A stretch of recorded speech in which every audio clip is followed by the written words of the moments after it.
This book just got graded by CGC in a 9.8, and I'm going to be breaking down why this book doesn't deserve that grading. Stick around after this.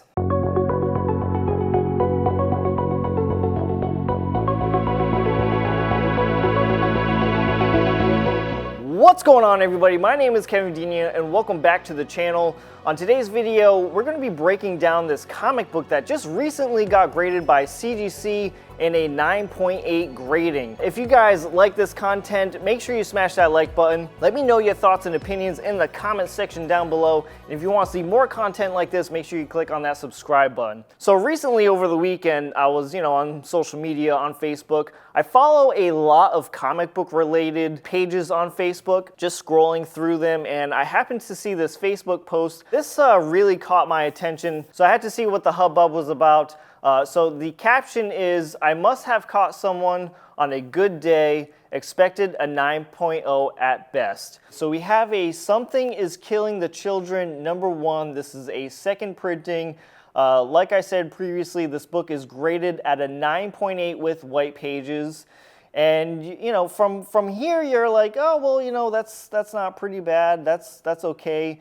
But if we zoom in onto the spine, as you can see here, we have 6 color-breaking spine ticks on this comic book. If this book were to receive at least one of these color-breaking spine ticks, this book would not be a 9.8, okay? This would be at best a 9.6 candidate if it had only one of these color-breaking spine ticks on this book. Let's go back to the Facebook post for a second. Let's kind of reiterate. The person expected a 9.0 at best, and I'm going to have to agree with this. I've seen many comic books with spine ticks, not as big as those, but I've seen many comic books graded at a 9.0 with many spine ticks. This book, again, should have been a 9.0, or it could have been at least an 8.5 as well. So it could have been a toss-up. If there was nothing else going on with this comic book, if the spine ticks were the only issue with this comic book, then yeah, I would say a 9.0, but I can't really see,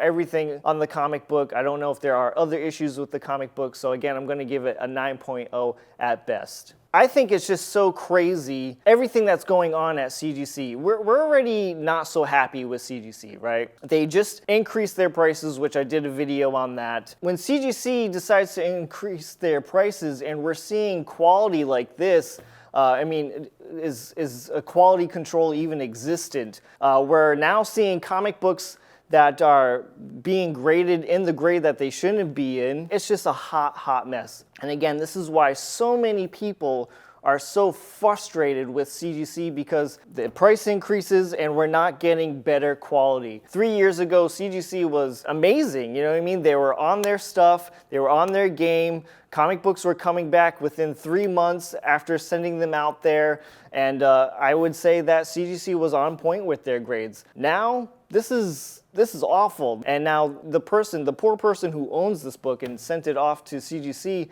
he's going to be stuck with this comic book. There's no way he's going to be able to sell this comic book because, again, anybody who has knowledge about grading, they know that book is not a CGC 9.8 worthy comic book. A few years ago, we had Brittany McManus from CGC on the channel, and I asked her the question, the grading process of a comic book, and she said at least 3 graders go through and assess the comic book and determine the grade, and they insert it into a computer, and the computer takes the average of the grades and gives it that grade. So at least 2 comic book graders from CGC assessed this comic book as a 9.8, and that is absolutely mind-blowing to me. So at the end of the day, this book should not have received a CGC 9.8 grade. CGC, keeps increasing their prices, but yet they keep failing and failing and failing, sending us broken CGC cases, damaged comic books that don't deserve the grading that they should, and it's really, really frustrating. So I really hope that CGC really, gets on track with everything, with the turnaround times, and, actually hire people to, do the quality control. And if they see a broken case, send it back you know, they should not be sending out comic books the way that they are right now. So guys, that's going to do it for today's rant. I hope you enjoyed this video. I hope it was knowledgeable and enlightening to you. And if you did think that, make sure you smash that like button, please. Let me know your thoughts and opinions in the comment section down below. And if you have a CGC nightmare and if you want to send me some photos, some proof, send it my way. You can message me on Instagram at KarateKevin67 or email the show at superpowerreview9@gmail.com. And if you want to see more comic book related content like this, make sure you click on that subscribe button. I'm Kevin Vidina for Superpower Review, and I will see you guys next time.